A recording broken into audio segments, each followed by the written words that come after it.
In order to make an admin role on your Discord server on mobile, open up your Discord server, then go to the top menu and select on your server name just like so. You need to make sure that you do have the permissions in order to actually create a role. But anyways, from here, please select on settings, then scroll down until you see this section that says roles.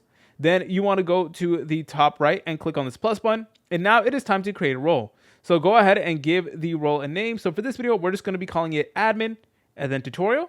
And then from here, you're able to go ahead and change the color. So this is 100% up to you. So let's go ahead and pick on blue, for example, then press on save. Then you want to select on create just like so.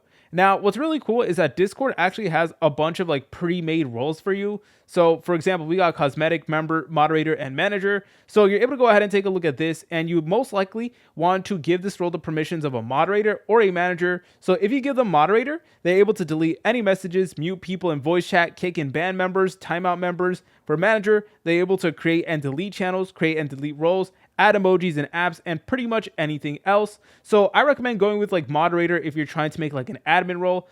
You guys could select these pre-made templates, or you could skip the step if you want to customize it yourself. So let's just select on moderator from here. And then the next thing you need to do is you need to add the people you want as an admin. So let's go ahead and add this user, then press on finish just like so. And then as you're able to tell, now if we head back over to our server, yep, we now have the role right over here, and you can go ahead and assign this role to other people, remove it, etc. If you found this video helpful, make sure to leave a like and subscribe. I'll see you in the next tutorial.